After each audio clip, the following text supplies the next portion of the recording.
All right, let's do something a little bit less serious here. It's a controversy with slightly smaller stakes. So this video has gone viral. It's a video of a Karen, and that's how it's labeled anyway. That's what, and this is one of the most popular genres of videos on social media are the supposed, quote unquote, Karen videos. And it's a video of a Karen, a white woman, being put in her place allegedly, getting her comeuppance. And for those not watching the video podcast, what the video shows, it shows this woman, this alleged Karen, in a confrontation with a neighbor in her apartment complex and this confrontation is happening through the Ring doorbell camera. He never comes to the door to actually talk to her, but he confronts her because she apparently was messing with his welcome mat. He had a welcome mat outside of his door, but it had a profanity on it. Apparently had the F word. From what I read, it was like it said F off, I think, in big block letters. And she didn't like that, so she flipped the mat over so that the words weren't seen. He was very upset about that, and it led to this exchange, which we'll watch a quick piece of that. Excuse me, ma'am. Can you pick my rug back? Can you pick my rug back up? Because I saw that you flipped it over earlier. It was not bothering you or anyone. Sir, I don't think it's appropriate. It does not matter. I live here. It does not matter what you deem appropriate. Nobody else has said anything about it. That does not give you the right to touch anything on my damn porch. You can go up there and tell your goddamn husband to come see me when I come home. I'll be home at 5:30. Make sure you out. Make sure you're there, ma'am, so you come down and talk. Take your shake ass upstairs. Sir, do you want to talk to me again?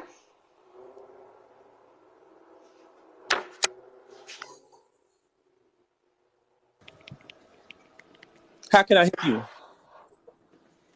Look, I'm not trying to be ugly, and I'm not trying to cause any scene with you whatsoever. We live in a family environment here. I have children here too. To me, having the F word on your doormat is not respectful of anyone that lives here. And it's not respectful of you to touch my property. It's not bothering anybody. I have my neighbors across the hall. I'll pay you for your mat. I will pay you for your mat, but get that out of here. I don't know what made you change it to something so ugly as that, but I'm not gonna. No, That's it. Okay, that's good. That's fine.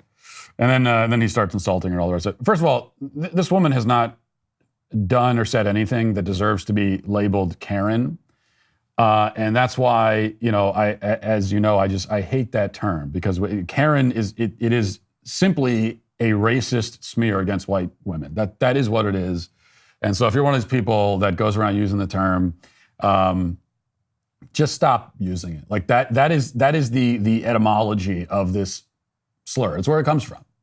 It's originally a slur by black people on social media to smear and make fun of white women. That's where it comes from. That's what it is. It is a racial slur.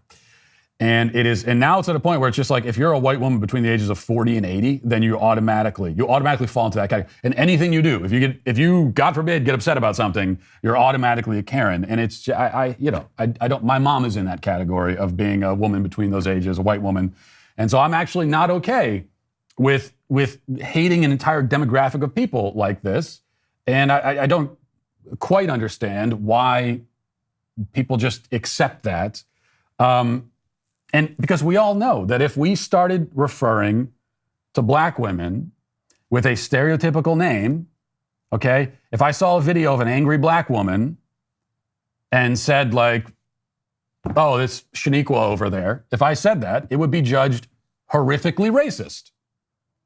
And yet this is okay. And I'm just done with that. We got to be done with that. This double standard that we allow to exist. And you got a bunch of henpecked, cowardly white people who go along with it. And say, oh, it's not the same thing at all. Yes, it is. It's a slur against you. Have some damn self-respect. Now, second, any reasonable person knows that you are wrong if you go out of your way to put a sign with huge profanities on it right where kids are walking around. That there's no good reason to do that. There's no justification for it.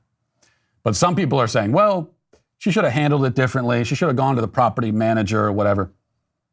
Fine, but I wouldn't have. If that was me, I would have picked the mat up, and I would have thrown it away. Is what I would have done. even if it's not my property. You can say, that's not your property. I don't care that it's not my property. Because you know why?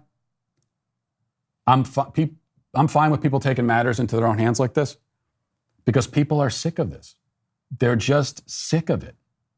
This is a good warning for all of anyone out there who thinks it's fun to be just an obnoxious jerk with no class and no dignity and no decorum and no sense of basic responsibility, you know, for the fact that you're an adult in society and there are kids around. Everything is vulgar now, right? Everything's vulgar and ugly, and our kids are exposed to it, and it's everywhere. And I can see where this woman's coming from. It's just, you see this stuff everywhere, and now this freaking guy has decided to put it on his welcome mat. Why? Can we get a break from it? Like, can I walk down the hallway in the apartment complex without seeing this stuff? People are tired of it. They're sick of it. And they should be. Okay? And they're not going to go through the proper channels. You go through the proper channels and nothing happens. You know, the guy there in the apartment, clearly it's a black guy, you know, go to she's a white woman, so it's automatically there's the racial dynamic, and she goes to the property manager, and then you know, who knows? The next thing I'm going to tell, it's like, well, your concerns don't matter because now there's the competition of identity demographics here, and you know, so people don't want to go through the proper channels anymore, taking matters into their own hands. I saw a video. It's not a recent video. I think it was from a few months ago, of a guy on a plane with a sweater that said F Biden on it, but it actually said the word, you know, the F word in big block letters. And they were in the video, they're trying to throw him off the plane because they've got a policy against it's not about defending Biden. You know, I'm not going to do that. But it's the vulgarity, it's the profanity, and they've got a policy. This is their private property. You can't walk in here with huge profanities on your clothing. But even that, there's people on the internet are defending it. It's free speech rights. Oh, shut up. How about just a basic level of decency is all is being asked for. And I'm telling you, people are sick of it. You walk around like that, you know, you're lucky if you just get thrown out. Eventually, you're going to get a punch right in the face is what's going to happen, because people are so tired of it, especially parents. Fed up. You got this ugliness and this vulgarity everywhere all the time, and we are sick of it. And these people that are just they feel like they're not responsible to anyone. They do whatever I want. So, she's totally in the right here. And that'll do it for this portion of the show as we move over to the members block. Hope to see you there. If not, talk to you next year. Godspeed.